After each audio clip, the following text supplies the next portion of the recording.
Hello दोस्तों, आज हम एक्सप्लेन करने वाले हैं 40 मिलियन ऑफ कल्टीवेशन का डोंगुआ। और मैं बता दूं आपको कि ये मेरी पहली वीडियो है एक्सप्लेनेशन पर, तो आप सब अपना सपोर्ट जरूर दिखाना। चलो फिर बिना किसी देर के हम वीडियो को स्टार्ट करते हैं। कहानी की स्टार्टिंग में हमें एक लड़का दिखाया जाता है। उस लड़के का नाम लियन होता है और वो यहाँ पर किसी मिशन पर आया हुआ था। लियन के पास तो छोटे छोटे रोबोट होते हैं और उसको छोड़ देता है। वो रोबोट जाकर जमीन में छुप जाते हैं। तभी वहाँ पर कार्गो शिप्स को दिखाया जाता है जो वहाँ पर कचरा फेंकने आए हुए थे। उन सभी कार्गो शिप में से किसी एक में वो चीज थी जो लियन को चाहिए थी। तभी हमें कुछ आदमियों को दिखाया जाता है जो उसी चीज के पीछे जा रहे थे जो लियन को चाहिए होती है। तभी लियन उन लोगों को देखकर उन छोटे रोबोट को ब्लास्ट कर देता है, जिसकी वजह से वो सारे आदमी दूर जाकर गिर जाते हैं। कुछ तो मारे भी गए थे और लियन उन सब के ऊपर से एक कार्गो शिप की तरफ जा रहा था कि तभी उन सभी कार्गो शिप में से कचरा गिरने लगता है और कचरे में दबने ही वाला होता है कि तभी उसकी मदद करने के लिए उसका फ्लाइंग रोबोट आ जाता है और वो उसको उड़ाकर ले जाता है। उन कार्गो शिप में से कुछ पुरानी चीजें गिराई जा रही थी। लियन उन सबको देखता है और उनमें से वो स्पेसशिप ढूंढता है जिसमें वो चीज थी जो उसे चाहिए थी। तभी एक कार्गो शिप में से कुछ कचरा गिरा और लियन देखता है कि उसमें वो चीज थी जो लियन को चाहिए थी और उसकी तरफ जाता है और उस चीज को हाथ से उठा लेता है। उस चीज को लेने के बाद वो नीचे आ जाता है। तभी वो मोटा आदमी और उसके कुछ चमचे वहाँ पर आ जाते हैं और मोटा आते ही लड़ने लगता है और कहता है तुम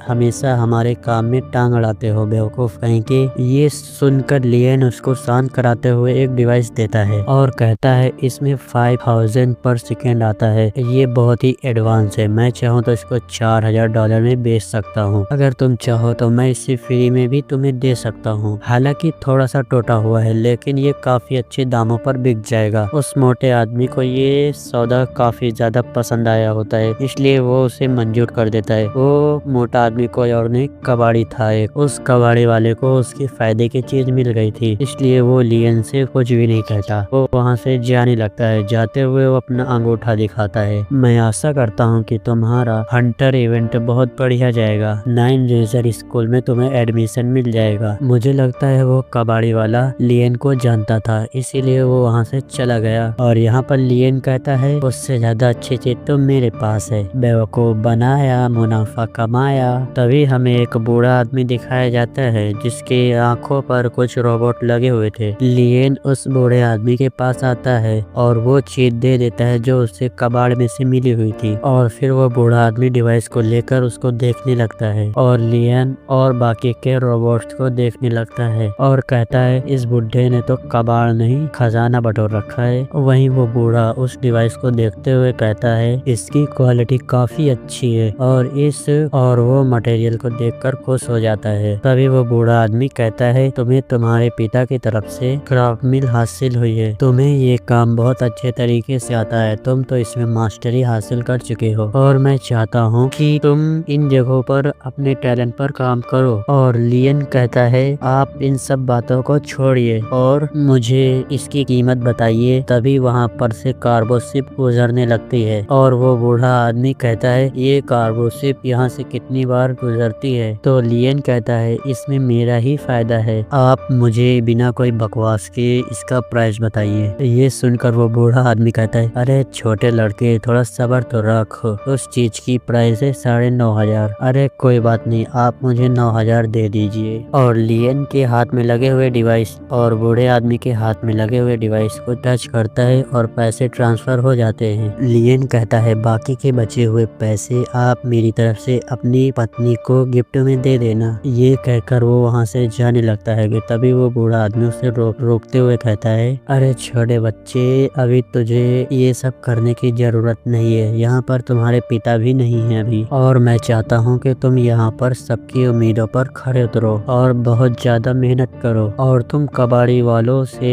बहस करने के बजाय तुम अपनी पढ़ाई पर मेहनत करो, जिससे तुम्हें यहाँ के सबसे बड़े रोबोटिक स्कूल में एडमिशन मिल जाए और तुम्हें हमारी फिक्र करने की जरूरत नहीं है। और मैंने कुछ पैसे अपने पास छुपा कर रखे हुए हैं, अगर तुम्हें जरूरत पड़े तो मुझसे बेझिझक मांग लेना। बुढ़ा वैसे तो दिलदार है और लियन कहता है आपको मेरी फिक्र करने की जरूरत नहीं है और वैसे भी मेरे कई सारे सपने हैं जो मुझे पूरा करने हैं। ये कहकर वो वहाँ से चला जाता है। सीन शिफ्ट होता है एक रेगिस्तान वाली जगह पर। वहाँ पर दो सिर वाले मॉन्स्टर थे जिससे लियन लड़ रहा था। लियन एक छोटी सी तलवार लेकर उन सभी का पीछा करने लगता है। लियन अपनी आंखों पर लगे हुए डिवाइस की मदद से उस जगह को ढूंढता है जहाँ पर वो बीस्ट पहुँचने वाले होते हैं। लियन उस जगह पर से जंप करते हुए उन बीस्ट के ऊपर हमला कर देता है, जिसकी वजह से वो बीस्ट मारे गए। ऐसे ही करते करते वो कई सारे बीस्ट को खत्म कर देता है और आगे जाने लगता है कि तभी लियन देखता है कि उसे कुछ बीस्ट एक साथ घेर रहे थे। तभी वो बीस्ट लियन के ऊपर अटैक कर देते हैं। तभी लियन वहाँ पर पड़ी हुई हड्डियों से अपने लिए हथियार बना लेता है और उन हथियारों से उन बीस्टों पर अटैक कर देता है। बीस्ट मारे जा रहे थे और गायब हो जाते। बीस्ट तो ताकतवर थे ही, लेकिन लियन उनसे भी ज्यादा ताकतवर था। तभी यहाँ पर हमें पता चलता है कि लियन का एक स्कूल का एग्जाम चल रहा होता है। तभी एक आदमी कहता है यहाँ पर जो उतार चढ़ाव हो रहा है, तो एग्जामिनर उसे चेक करने के लिए कहता है। और लियन उन सभी बीस्टों से काफी देर से फाइट कर रहा होता है जो बीस्ट खत्म होने का नाम ही नहीं ले रहे थे। और लियन कहता है ये बेवड़े खत्म कब होंगे। तभी कुछ बीस्ट मिलकर लियन को पकड़कर गिरा देते हैं। लियन छोड़ने की पूरी कोशिश करता है लेकिन वो वहाँ पर छूट नहीं पाता। तभी वो अपनी आंखों पर लगे डिवाइस की मदद से आसपास देखता है। एक तरफ देखता है तो वहाँ पर एक केबल लगी हुई थी और केबल कहीं से जुड़ी हुई थी, और दूसरी तरफ देखता है कि वहाँ पर भी एक केबल लगी हुई थी। दोनों केबल अलग अलग थे। तभी उसको अपनी हाथ से खींचकर उन दोनों केबल को जोड़ देता है और केबल के जोड़ते ही उसकी पावर से सारे बीस्ट मारे जाते हैं या फिर गायब हो जाते हैं। वो केबल इलेक्ट्रिक शिप कैनल से जुड़ी हुई थी। तभी लियन उन कैनल को एक्टिवेट कर देता है जिससे वो कैनल अपना अटैक करने लगती है, जिसकी वजह से काफी सारे बीस्ट मारे जाने लगे। तभी वहाँ पर बहुत सारे मॉन्स्टर आने लगते हैं जिनसे लड़ने के लिए लियन खड़ा हो जाता है। वो बीस्ट लियन के पास आने ही वाला होता है लेकिन उसके पास अगल बगल एक बैरियर चढ़ जाता है। उस बैरियर से टकराकर बीस्ट मारे जाने लगे। तभी हमें स्कूल को दिखाया जाता है जहाँ पर एग्जाम ली जा रही थी। उन मशीनों से स्टूडेंट्स बाहर आ रहे थे। उन मशीनों को एग्जाम के लिए ही बनाया गया था। और तभी एग्जामर कहता है कि चैनल नंबर 2 में कुछ दिक्कत आ चुकी है। चैनल नंबर 2 में बहुत सारे खतरे हैं। चैनल नंबर 2 को यहाँ से खोला भी नहीं जा रहा होता है। तभी एग्जामर ऑर्डर देते हुए कहता है इसको ऑफिशियल खोलो। वहाँ पर स्टूडेंट्स दुखी हो रहे होते हैं क्योंकि उनके एक नंबर कम आए हुए होते हैं। वो कह रहे थे क्या हम कभी ताकतवर हो पाएंगे। उतने में तभी एक आदमी भागते हुए आता है और चैनल नंबर 2 को खोलने लगता है। उस चैनल नंबर 2 के अंदर कोई और नहीं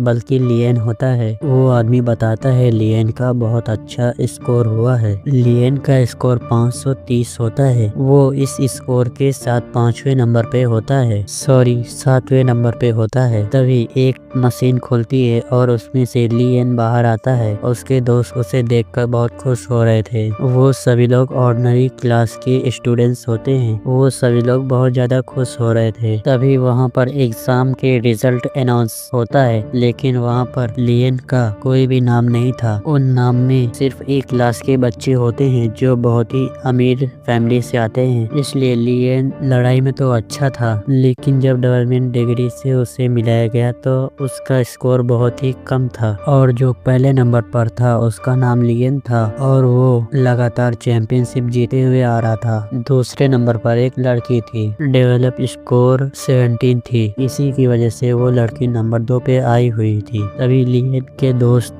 कहते हैं हमारे इन ई क्लास वालों से कोई कंपैरिजन नहीं है। तभी लियन के दोस्त कहते हैं हमारे इन ई क्लास वालों से कोई कंपटीशन नहीं है। तभी लियन अपनी रिजल्ट से बहुत दुखी था तो वो वहाँ से जाने लगता है। उसी दुखी देकर उसका दोस्त भी उसके पीछे आने लगता है। वो दोनों वहाँ से बाहर आ चुके थे और ली का दोस्त कहता है कि तुम उदास मत हो, तुमने अच्छा किया है और उस मशीन में ही गड़बड़ कुछ हुई होगी जिससे तुम्हारे नंबर इतने कम आए हैं, तो तुम फिक्र मत करो। तभी लिन कहता है ऐसी कोई बात नहीं है, मेरे अंक सोल डेवलपिंग डिग्री की वजह से कम आए हैं। मुझे अपने अंक बढ़ाने होंगे, कम से कम 16 तक तो बढ़ाने ही होंगे। तभी ली का दोस्त कहता है क्या तुम्हें पता है ना 16 तक जाने के लिए हमें हाई ट्रेनिंग, हाई इंग्रेडिएंट की जरूरत पड़ती है और इन सब में बहुत सारा पैसा खर्च होता है। लिन का दोस्त ली का मूड ठीक करने की कोशिश करता है लेकिन वो कर नहीं पाता है। तभी सामने से की क्लास के बच्चे आ रहे होते हैं। उनसे डरकर सभी बच्चे पीछे हट जा रहे थे, मगर ली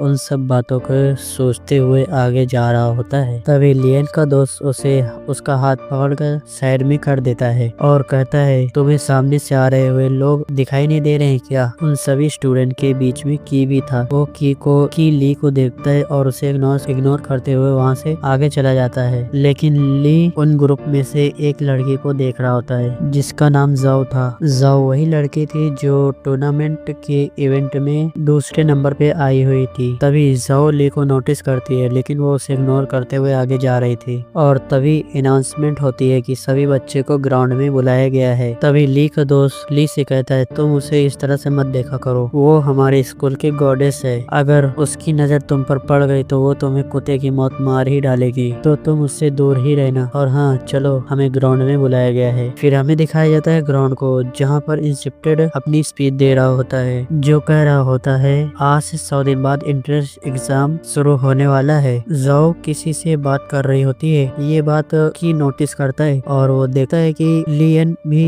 बात कर रहा होता है। ये सब देखकर की को शक हो रहा था। तभी वो मोटा आदमी कहता है, हमने कुछ टीचरों को हायर किया है जो इसी स्कूल से ग्रेजुएट हुए हैं, वो और अब बहुत बड़े स्टार बन चुके हैं। उनका नाम तांग हुई है। तांग हुई का नाम सुनकर सभी बच्चे एक्साइटेड हो जाते हैं। सभी बच्चे जानते थे तांग हुई कितने बड़े स्टार है और कितने बड़े फाइटर है। तभी वहाँ पर तांग हुई की स्पेसशिप से एंट्री होती है। तांग हुई बड़े ही एटीट्यूड से बाहर निकलकर सभी बच्चों को लेक्चर देने लगता है। लेक्चर कहो या फिर स्पीच कहो, दोनों एक ही है। और उन बच्चों से सवाल करने लगता है कि अगर आपको एलियन स्पेसशिप से फाइट करने का मौका मिले तो सबसे बड़ी ताकत आपकी कौन सी होगी? सभी बच्चे अलग अलग जवाब दे रहे होते हैं। गाइस मैं स्टोरी को यहीं पर अभी एंड करता हूँ और बाकी का बाद में एक्सप्लेन कर दूंगा। और आपको जो भी स्टोरी में अच्छा लगे वो मुझे कमेंट करके बता देना। और ये मेरी पहली स्टोरी थी एक्सप्लेन की, तो आप सब सपोर्ट जरूर करना। आप कमेंट बॉक्स में बता सकते हैं मुझे